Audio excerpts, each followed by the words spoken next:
السلام علیکم ورحمۃ اللہ وبرکاتہ۔ ریڈیو قطر آپ سے مخاطب ہے۔ سیف الرحمان سے آج کا پہلا نشریہ سماعت فرمائیے۔ ابتدا میں پیش خدمت ہے اہم خبروں کا خلاصہ۔ سمو امیر نے زور دے کر کہا ہے کہ قطر الجزائر اور یونان میں مختلف مقامات پر لگی ہوئی آگ پر قابو پانے کے لیے ضروری مدد فراہم کرے گا۔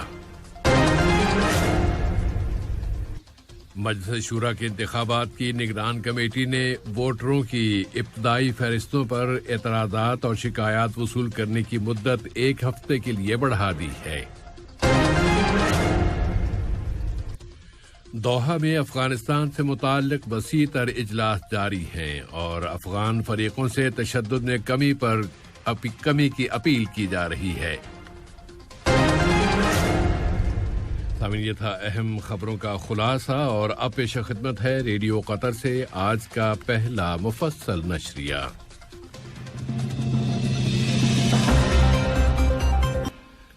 بسم اللہ الرحمن الرحیم۔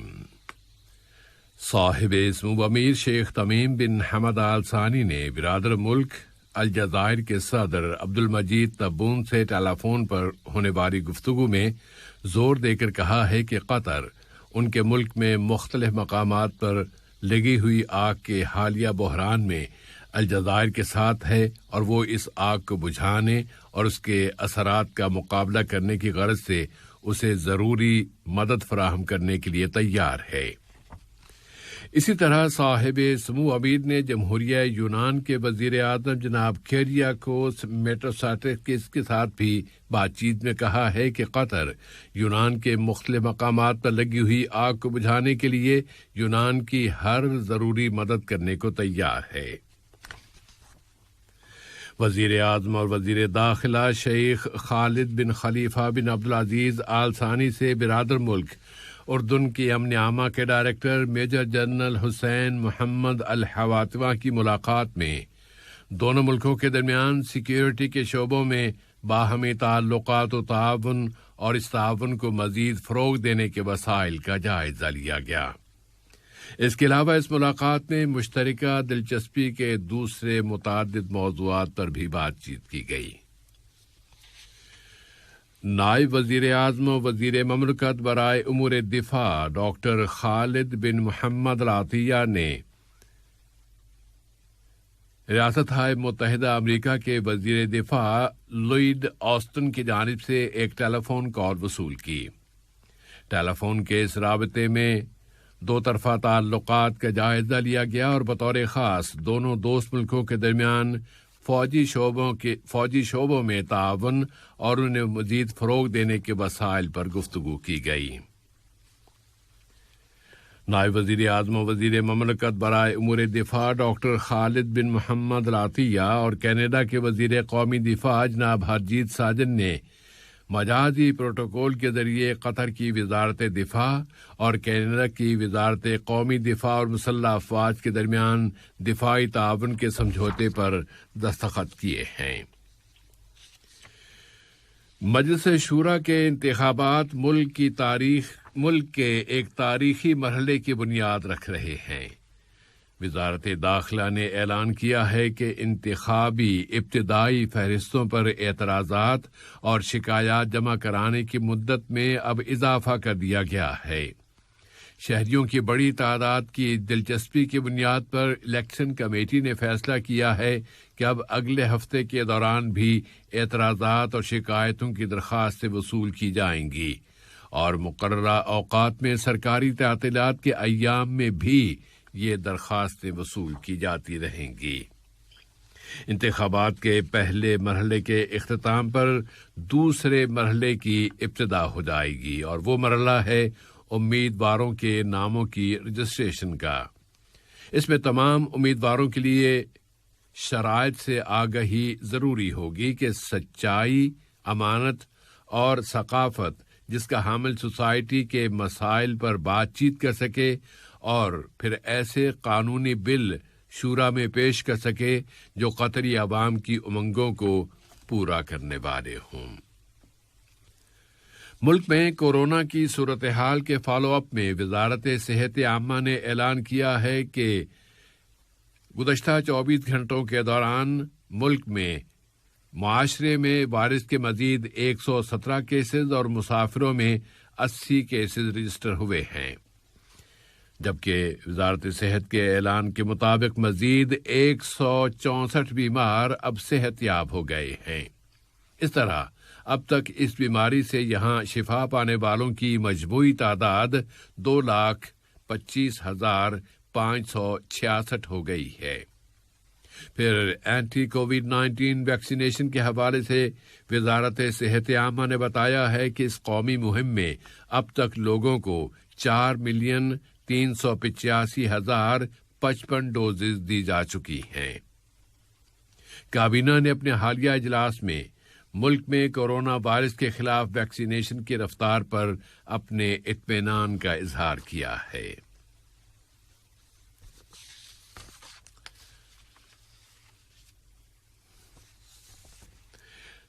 تیونس کا سیاسی بحران ابھی اپنے حل سے کافی دور لگ رہا ہے اور وہاں پارلیمنٹ کے اسپیکر راشد الغنوشی نے اعلان کیا ہے کہ وہ اس بحران کو حل کرنے کے لیے ابھی تک صدر کی جانب سے کسی روڈ میپ کے اعلان کا انتظار کر رہے ہیں۔ صدر قیس سعید نے کل رات اپنے خطاب میں یہ اعلان کر دیا ہے کہ سابقہ صورتحال کی طرف واپسی ناممکن ہے۔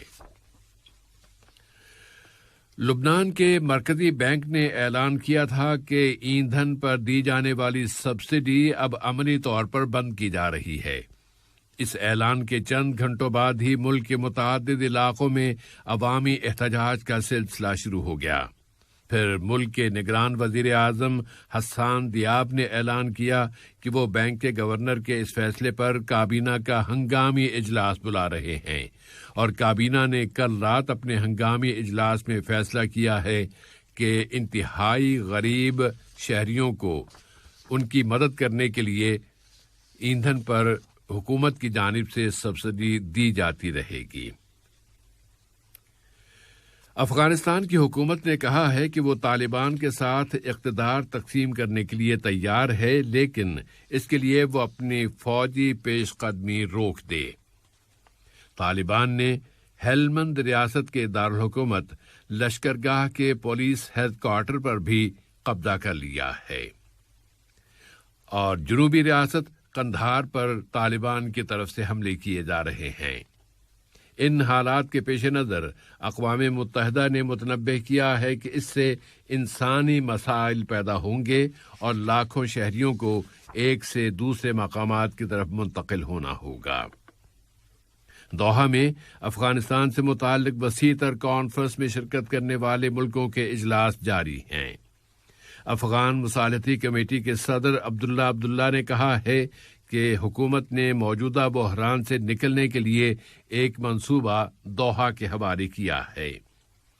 پھر طالبان تحریک نے زور دے کر کہا ہے کہ وہ سیاسی حل کے ساتھ کھڑی ہے۔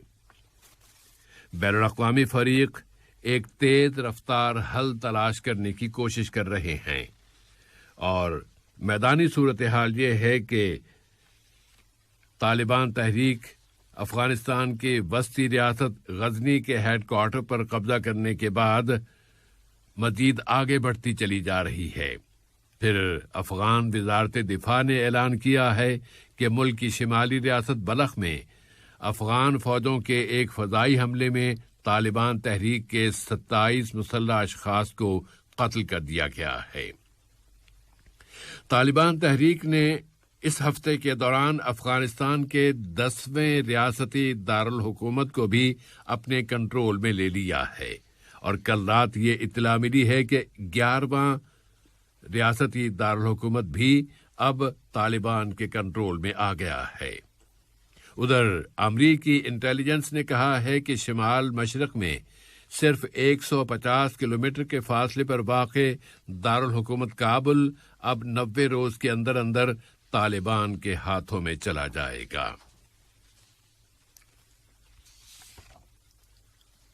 ایران کے ایٹمی مسئلے کے حوالے سے اسرائیلی ذرائع ابلاغ کی اسرائیلی ذرائع ابلاغ نے اسرائیلی اہلکاروں کی طرف یہ قول منسوب کیا ہے کہ واشنگٹن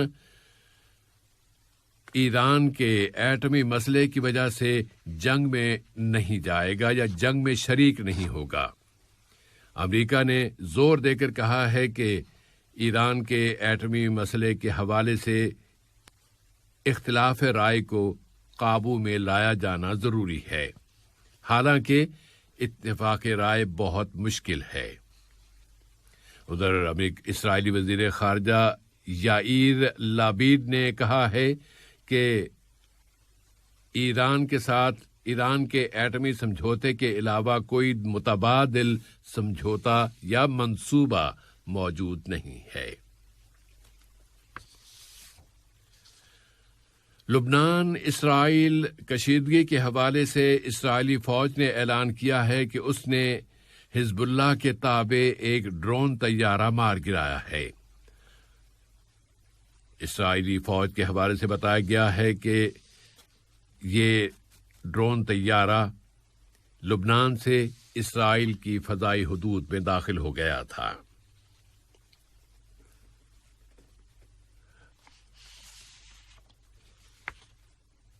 لیبیا کے متعلق یہ خبر ہے کہ وہاں کے سیاسی بحران کو حل کیا جانا ابھی باقی ہے اور حتمی سمجھوتے کے لیے ضروری یہ قرار دیا گیا ہے کہ اسے آئینی بنیادوں پر حل کیا جائے، اور اس کے لیے اسی آئین کی بنیاد پر اس سال کے اختتام پر لیبیا میں انتخابات کرائے جائیں گے۔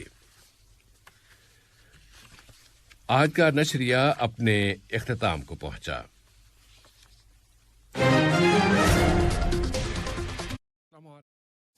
السلام علیکم دوستو، میں ہوں شیخ نور۔ آپ دیکھ رہے تھے قطر نیوز ٹوڈے۔ مجھے امید ہے کہ یہ ویڈیو آپ کو انفارمیٹک لگی ہوگی۔ اسی طرح کے ویڈیو پاتے رہنے کے لیے نور ٹائم 24/7 یوٹیوب چینل کو سبسکرائب کیجیے اور اس ویڈیو کو لائک، کمنٹ اور شیئر ضرور کیجیے۔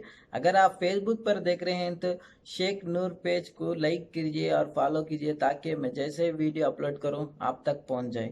شکریہ۔